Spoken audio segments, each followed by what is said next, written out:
Ah, la trilogie Matrix.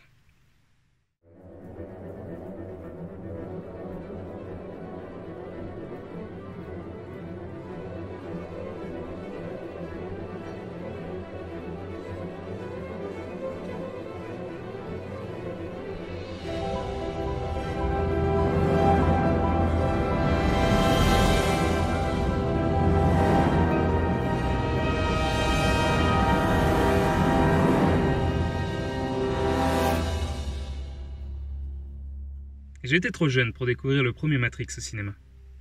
J'avais 9 ans et j'ai vraiment découvert cet univers quand il y a eu l'annonce du second opus et toute la hype qui l'entourait.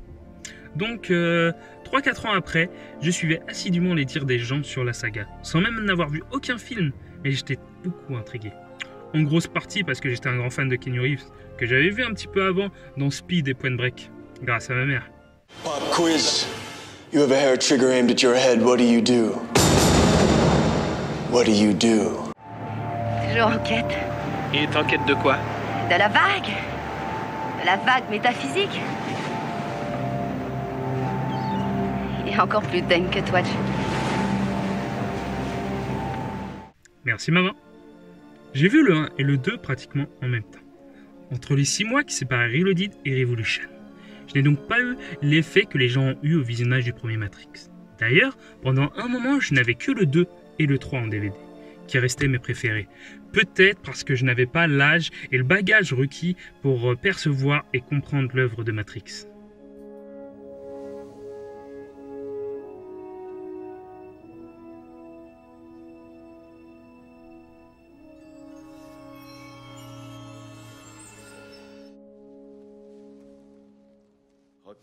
J'ai donc redécouvert ces films grâce à la projection de la trilogie au Club de l'Étoile, avec comme intervenant le journaliste Rafik Djoumi, qui nous a proposé des conférences pour présenter le hors-série Rokirama, où il donne sa vision et sa compréhension des films Matrix. Bien sûr, ce qui va être proposé dans cette vidéo spoil de nombreuses choses de la trilogie. Je vais faire un gros condensé de ce que j'ai pu apprendre et comprendre des conférences et lues du hors-série écrit par Rafik Djoumi.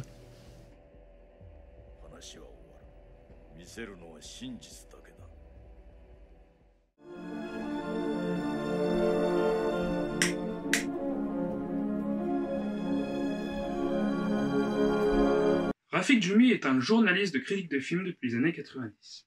Et comme il aime le dire, de la pop culture en général. Contrairement à la croyance générale, la notion de cinéma n'évolue pas par petits paliers successifs, mais par une série de grandes dates. 1915, Naissance d'une nation, 1925, Le cuirassé Potemkin, 1941, Citizen Kane, 1968, 2001, l'Odyssée de l'espace, et bien sûr 1986, Howard the Duck. Il ne s'agit pas simplement ici de grands films, mais de films qui ont littéralement redéfini ce qu'est, ce que peut être un film. En 2003, après la sortie de Reloaded, il aura un papier tellement long sur le film qu'il en fait un site internet qui deviendra populaire, le fameux Matrix Happening. Aujourd'hui disparu, le bouquin de Rokirama en est la version complète et augmentée. Le premier Matrix sort en 1999, en rencontrant un grand succès, notamment chez la communauté geek et adolescent. Réalisé par les Wachowski, qui ont débuté comme scénaristes de comics dans la collection de Clive Barker, écrivain et réalisateur d'œuvres d'horreur, c'est en partie grâce à ça qu'elles ont été remarquées par le producteur Joel Silver, notamment producteur de Die Hard et Predator.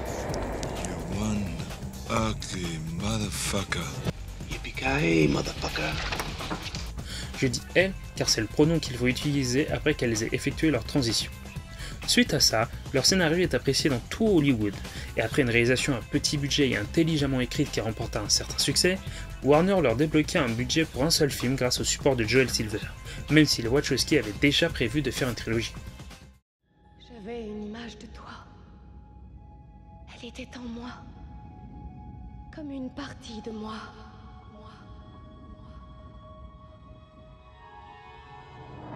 Tu avais tout manigancé. On fait des choix, on paie le prix. 5 ans, c'est long. Où est ce putain de fric?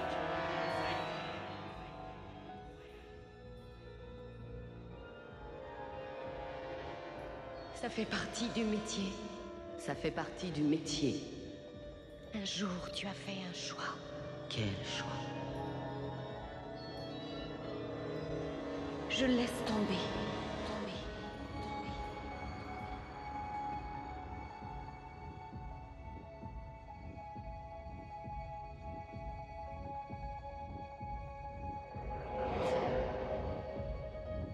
Comme une partie de moi.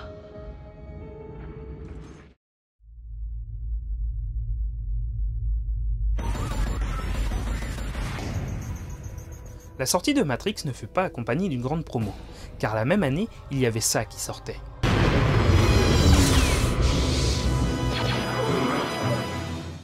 C'est surtout sa bande-annonce qui intriguait les gens, avec son influence tirée du comics, des mangas et des films de Hong Kong. Donc les producteurs ne prêtaient pas grande attention au film, et c'est grâce à ça que les Wachowski ont eu le champ libre durant leur réalisation.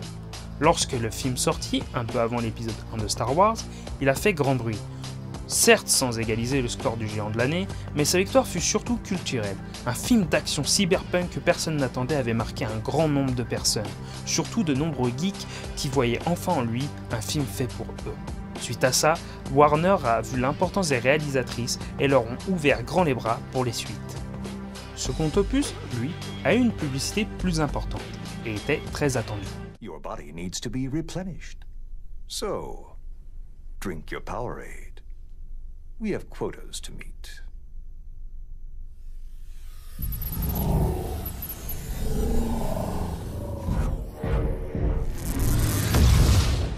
Il a beaucoup marché à sa sortie, mais n'a pas rencontré des critiques favorables, notamment envers les fans, qui étaient en colère et disaient qu'ils avaient tout détruit et que le premier Matrix suffisait à lui-même.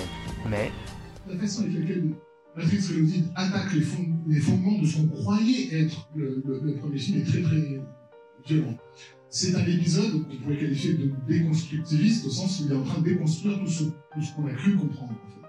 Mais déconstruire ce qu'on a cru comprendre, ça ne veut pas dire aller à l'encontre de ce qui était le premier film, parce qu'il y a une chose intéressante par rapport au premier Matrix et à ses suites, c'est que, comme je vous l'ai dit, les Wachowski avaient, par contre avec la Warner, la possibilité de faire un film, avec peut-être l'option de faire un deuxième. Mais bien sûr, le contrat qu'ils avaient, c'était de rendre un film complet. C'est-à-dire un film qui peut être ressenti par le spectateur comme ayant un début, un milieu, une fin. Et donc, quand beaucoup de gens ont dit que le premier Matrix se suffisait à lui-même, effectivement, il se suffisait à lui-même en tant qu'expérience cinématographique. On aurait pu ne pas avoir de suite et se dire, bah non, mais finalement, voilà, la libération de l'humanité, c'est parce que le héros, il a appris à faire du breakdance sur un toit. Donc, c'est très bien. Mais ça peut ne pas être suffisant. C'était déjà le cas du premier Star Wars, puisqu'il a été fait dans les mêmes conditions, avec un studio qui n'y croyait pas. Et le deal de Lucas, c'était de donner l'illusion, l'impression, la sensation que le film se terminait. Donc on fait exploser l'étoile noire, c'est super, tout le monde est content, c'est la fête. Mais en réalité, si on réfléchit 2 secondes, quand on a vu le premier film, on se dit, mais c'est rien, ils ont juste fait une base, quoi. La guerre est loin d'être remportée. Aucun des enjeux de Star Wars n'était résolu dans Star Wars, et au fond, aucun des enjeux de Matrix n'est résolu dans Matrix. On a juste la promesse d'une future résolution. Il a même eu le droit d'être considéré comme la pire déception de l'année. Après la sortie de Matrix Revolution, Matrix Reloaded et Matrix Revolution apparaîtront dans la plupart des listes des pires déceptions de l'année de la plupart des grands magazines de cinéma dans le monde entier. Il y a des choses qui vont être nominés pire réalisateur de l'année 2003 au Razzie Awards. Sur un plan commercial, ce sont des films qui vont rentrer dans leur fond. Le deuxième film va faire 700 millions $, parce que de toute façon, il était tellement attendu que tout le monde s'est précipité. Le deuxième, par contre, sorti 6 mois plus tard, retombe sous les 400 millions. Entre les deux, on a vu une désertion massive de gens qui ont été horriblement déçus pas horriblement déçus, horriblement en colère. Et cette colère, elle est importante parce que quand on aime faire un film, on l'aime pas et on s'en fout, on l'oublie. Quand on est très très en colère, il s'est passé quelque chose. Le film a provoqué quelque chose. Moi, j'ai toujours eu le sentiment, dès l'époque, donc, que cette colère était motivée par la même chose que ce qui faisait qu'une autre partie des spectateurs avait adoré. Mon premier réflexe, et le réflexe d'autres spectateurs que moi, ça a été, en sortant du 2, de immédiatement rentrer pour voir le premier en se disant, mais qu'est-ce que j'ai raté de ce premier? C'était vu comme un affront fait au premier film, en partie car ce premier film faisait appel à notre intelligence rationnelle, alors que ce n'est pas cette lecture que les spectateurs se faisaient du film. À la sortie du premier opus, les gens avaient mal interprété le sens du film. Cette lecture totalement intuitive du film, il faut bien se dire qu'elle a perduré pendant au moins 4 ans, c'est-à-dire de 1999 à 2003. Les gens qui ont le plus aimé le film, j'entends tous, bien sûr partis, etc., n'avons jamais lu le film de cette façon-là. Nous ne l'avons jamais lu rationnellement et logiquement. On l'a lu dans la plus parfaite intuition de notre humanité. Et c'est intéressant parce que c'est un film qui va nous confronter à justement ce que peut être la logique linéaire d'une machine.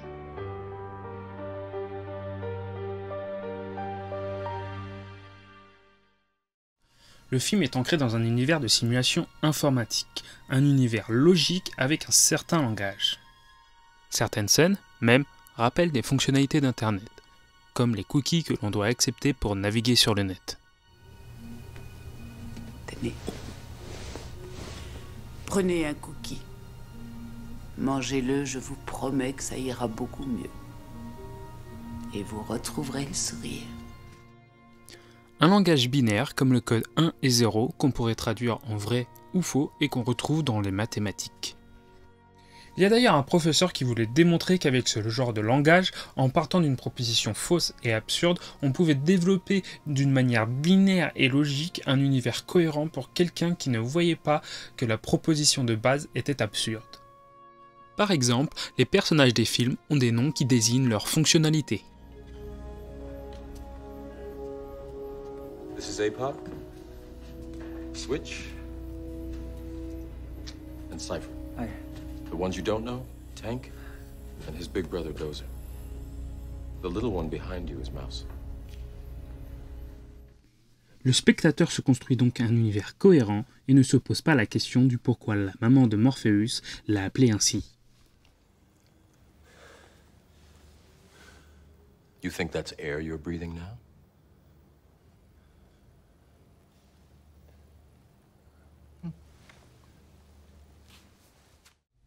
Ce professeur était aussi un écrivain, au pseudonyme de Lewis Carroll, auteur de Alice au pays des merveilles, qu'on retrouve de nombreuses fois dans le film, en référence avec le lapin blanc.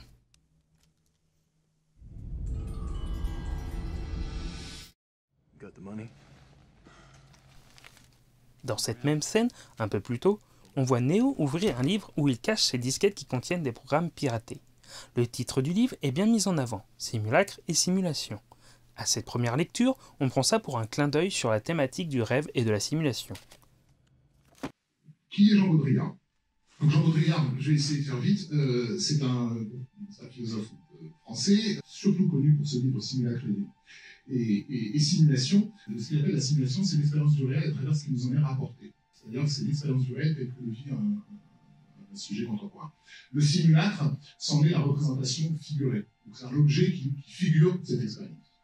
Selon Baudrillard, donc, nos sociétés modernes, en tout cas celles du début des années 80, à l'époque où il écrit ce livre, se sont à ce point reposées sur ces simulations, donc les simulations du réel, elles se sont à ce point constituées sur la base de ces signes de la réalité qu'elles en ont perdu contact avec le monde réel. Le simulacre, qui était d'abord reconnu comme une représentation du réel, se voit multiplié dans la société industrielle, systématisé, et il contribue à brouiller les repères entre l'image et ce qu'elle représente. C'est-à-dire entre le réel et ce que l'objet simule. Jusqu'à ce que, et donc là je le cite, dans la société postmoderne, le simulacre ne finisse par précéder et déterminer le réel. Il ne s'agit plus d'imitation ni de redoublement ni même de parodie, mais d'une substitution au réel des signes du réel, c'est-à-dire d'une opération de dissuasion de tout processus réel par son double opératoire, machine signalétique, métastable, programmatique, impeccable, qui offre tous les signes du réel et en court-circuite toutes les péripéties. Pour donner un exemple, dans le chapitre du nihilisme, donc celui sur lequel Léo s'arrête, Baudrillard fait remarquer que lorsque l'omnipotence de Dieu ne peut être ressentie par le croyant que à travers la croix qui le symbolise, alors l'icône religieux devient un substitut de l'idée de Dieu. Et donc suggère au fond que Dieu n'a jamais existé, que seule la croix existe. Donc c'est là où le simulacre finit par précéder et déterminer le réel. Et si la citation de Baudrillard avait vraiment bel et bien lieu d'être, c'est-à-dire qu'elle a été essentiellement prise comme une mauvaise citation, en tout cas une citation de gens qui n'ont pas compris Baudrillard. Mais si on considérait que la citation avait lieu d'être, c'est-à-dire si on considérait qu'effectivement le simulacre a précédé et déterminé le réel, alors la lecture qu'on a eue du film était la lecture d'un simulacre et certainement pas la lecture de ce qu'est le film réellement. Donc cette séquence de Matrix est intéressante parce qu'elle nous mène de Baudrillard au Lapin Blanc, d'Alice de Dénaré et donc à Lewis Carroll. C'est-à-dire qu'elle est en train de nous dire, en résumé, toi, spectateur, et surtout le monsieur du fond qui se croit malin parce qu'il a lu Baudrillard et Lewis Carroll, dans le film qu'on nous présente, tu vas confondre le simulacre et la simulation. Tu vas te construire un univers entièrement cohérent à partir d'une proposition absurde qu'on est en train de te donner, quand bien même on te répétera constamment que tu te trouves sous la logique d'une dictature binaire. Et à vrai dire, cela, on ne pouvait le comprendre que lorsqu'on avait vu le deuxième opus. Yeah. Sure. Comme pour cette scène du premier Matrix, où on voit Neo dans la salle d'interrogatoire via plusieurs moniteurs. Je trouvais le mouvement de caméra sympathique, voilà, petit clin d'œil cinéphile. Mais à aucun moment, je n'ai questionné ce plan de façon, ce qu'on appelle de façon intradiégétique. C'est-à-dire qu'à aucun moment, je me suis dit, mais qu'est-ce que ça veut dire dans le récit, à l'intérieur dans la réalité du récit? Pourquoi un commissariat a-t-il 50 caméras qui pointent exactement sur le même angle? Question qu'on ne peut répondre seulement après avoir vu la scène de l'architecte dans Will It, et qui démontre que les Wachowski avaient pensé dès le départ leur projet comme une trilogie.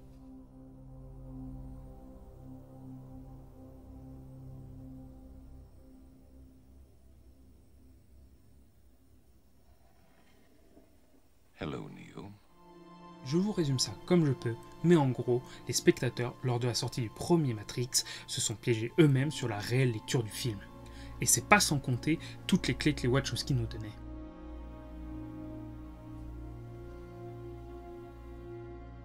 Dans cette scène, Morpheus donne des explications à Neo, mais aussi à la fois au spectateur. Alors, rien de tout ça n'est réel. Qu'est-ce que le réel? Quelle est ta définition du réel? Si tu veux parler de ce que tu peux toucher, de ce que tu peux goûter, de ce que tu peux voir et sentir, alors le réel n'est seulement qu'un signal électrique interprété par ton cerveau. Il dit à Neo qu'ils sont dans un programme, donc qu'ils ne sont pas dans le réel. Dans un décor blanc qui symbolise le vide, il nous montre à travers une télé la matrice, et ensuite ce qu'il dit être le monde réel. Nous rentrons dans cette télé et on y retrouve nos deux personnages. On sait qu'on est dans un programme codé par l'équipage. On sait qu'on a plongé dans une image du tir réel via l'écran de télé. On sait que Neo est dans une simulation. Pourtant, nous considérons le reste de cette ville comme le réel. Voici le monde tel qu'il existe aujourd'hui.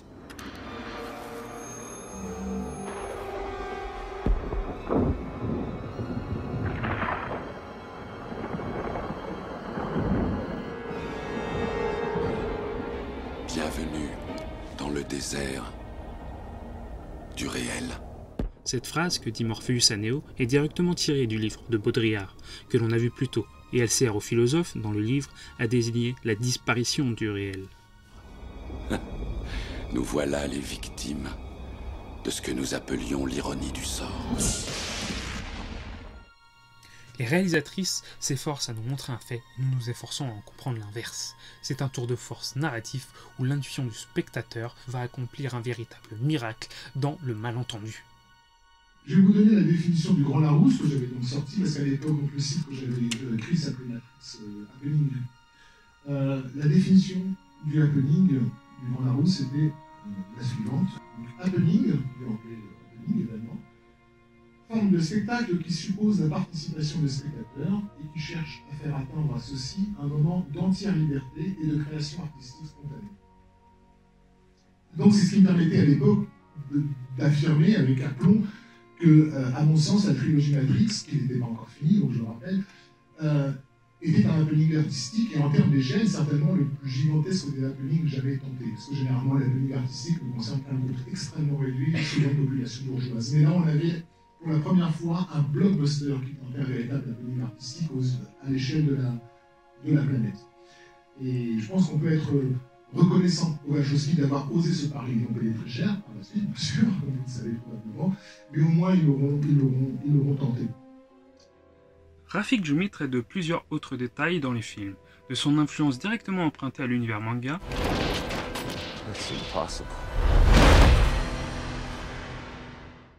de sa direction artistique, en partie dirigée par le dessinateur de comics Geoff Darrow.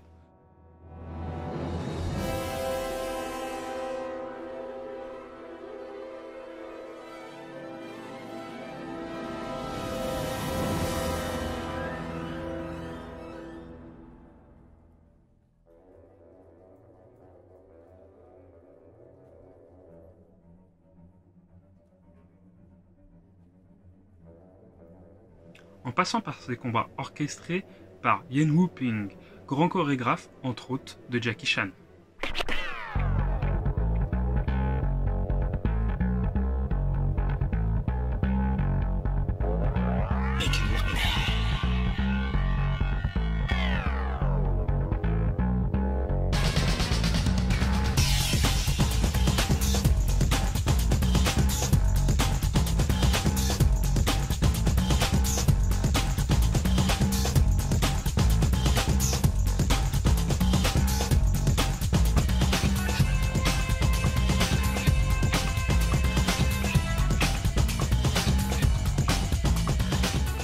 Sans parler de son univers étendu que les Wachowski contrôlaient énormément, avec ses jeux vidéo. We're in. On May 15th. You're here. The next evolution of interactive entertainment has you. Let's go.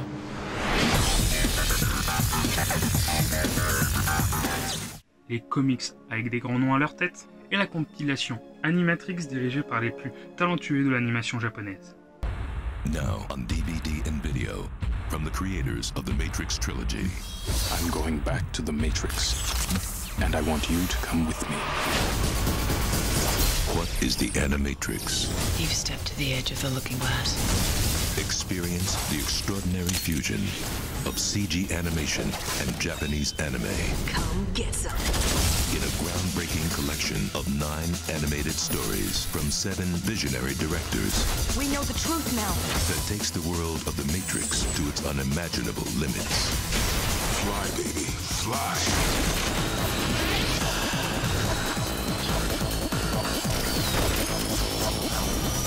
Hang on!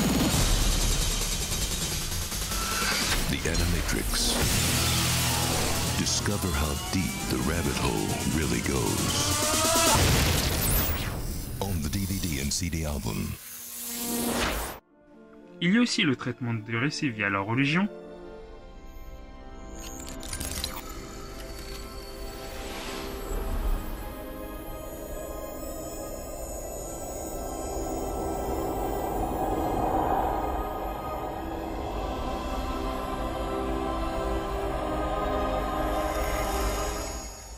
Donc, dans cette séquence-là, on a Neo qui est littéralement illuminé. Donc la question d'illumination et de l'architecte, elle renvoie bien sûr à la franc-maçonnerie, mais pas que. D'autres personnes ont bien sûr constaté que les traits physiques renvoyaient à l'image de Dieu telle qu'elle est perpétuée dans la peinture occidentale pendant des siècles. Toujours est-il que la séquence de l'architecte, voilà, une fois que Neo a été illuminé, on a cette image cosmique que je trouve intéressante parce qu'on rentre dans la cosmogonie de la saga. Et on sort donc d'un écran et on retrouve les fameux écrans, bien sûr, qu'on avait déjà dans le premier épisode avec la scène de l'interrogatoire. J'aimerais juste souligner pour vous, sans le développer désolé, c'est d'abord la tenue de Neo dans ce deuxième épisode. Il n'a pas la tenue du premier, comme vous l'avez remarqué. Il porte une tenue de prêtre orthodoxe dans ce film-là. Il y a une insistance sur l'imagerie christique par rapport au personnage de Thomas Anderson qui est très important dès le premier film, parce qu'on fait plusieurs fois référence à lui en tant que Jésus dans le premier film, et dans le deuxième, il a littéralement, basiquement, ça devient un prêtre Superman. Une chose près, quoi. Superman dans lui-même une image christique très forte. La philosophie et la politique. Je me suis un peu plus épanché sur la question politique dans les Matrix, dans cette série. Je n'avais pas la place ici de tout développer. Je voulais juste noter un petit élément. C'est cette idée que les personnages qui peuplent Zion, il y a une grande proportion de ce qu'on appelle des minorités ethniques, black, asiatiques, etc. Mais ça se justifie de façon intradiégétique dans le film, puisque a priori, qui serait disposé à questionner la réalité du monde, si ce n'est des gens qui sentent qu'ils sont confusément pas adaptés au monde, ou en tout cas dans le monde ne veut pas, on leur fait comprendre qu'ils n'ont pas leur place ici. Donc c'était pas comment dire, c'était pas juste de la pose de la part de Wachowski d'avoir un joli casting de blagues, ça se justifie en fait dans le récit, parce que le monde occidental, effectivement, beaucoup de minorités ethniques se voient avec un double regard qui est le leur, mais aussi doublé du regard de la société sur eux. Il y a eu pas mal de théorisations sur le fait notamment que les Noirs américains ne se voyaient pas tels qu'ils sont, mais tels que le monde des Blancs les voyait, et qu'ils n'avaient pas d'autre choix que d'accéder à leur propre reflet par ce miroir déformant du monde sur eux-mêmes. Ça a été théorisé notamment par un professeur qui s'appelle le docteur Cornel West, voilà, qui a vraiment établi cette espèce de malédiction du noir américain qui, bien qu'il ne soit plus un esclave et qu'il soit affranchi, etc., continuait en fait à porter ses chaînes d'esclavage par le regard qui lui était porté dans l'histoire. Et c'est la raison pour laquelle Cornel West est littéralement dans Matrix Reloaded. I wish I were able to comprehend the Council's choice in this matter. Comprehension is not a requisite of cooperation. Il y a énormément de choses à dire sur la saga Matrix. Les génériques, qui annoncent ce que les films vont être, surtout le genre de lecture avec lesquels il faudra les aborder. La musique de Don Davis, qui a aussi son importance. Les dialogues dans certaines scènes clés, qui ont leur subtilité et qui sont très intéressantes à décortiquer. L'importance du numéro 101, qu'on retrouve plusieurs fois sur le chemin de Neo, jusqu'à l'autoroute 101. La présence ou l'absence de lunettes, qui indique l'invincibilité ou la vulnérabilité des personnages.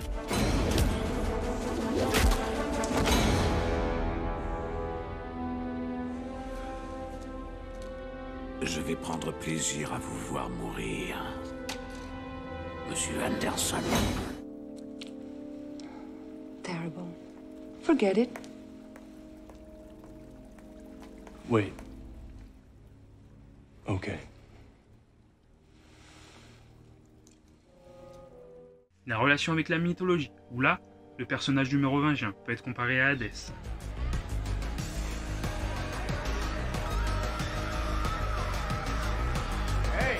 Qu'on retrouve dans le club L, qui a à ses côtés sa femme, Perséphone. Quelle bonne surprise, n'est-ce pas?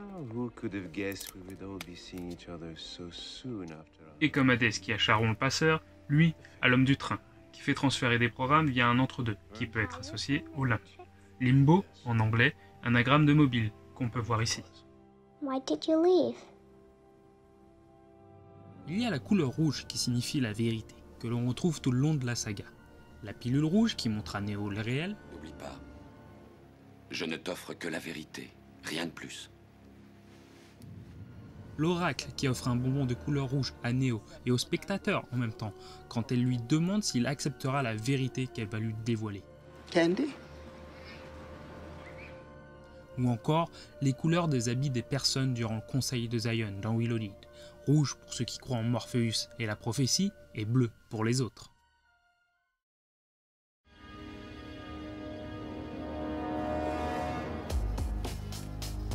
La matrice est un système, Neo. Il y a cette scène intéressante dans laquelle Morpheus explique comment les gens de la matrice s'accrochent à leurs principes de réalité, comme le spectateur qui s'accroche à sa mauvaise lecture. On communique pour essayer de les sauver, mais en attendant, tous ces gens font quand même partie de ce système, ce qui fait d'eux nos ennemis. Ce qu'il faut que tu comprennes, c'est que pour la plupart, ils ne sont pas prêts à se laisser débrancher. Bon nombre d'entre eux sont tellement inconscients et désespérément dépendants du système. À ce moment, Neo est distrait par une femme en rouge, qui devient l'agent Smith quand Morpheus le rappelle à l'ordre. Il fait un arrêt sur image et démontre qu'ils ne sont pas vraiment dans la matrice, et sermonne Neo sur son inattention.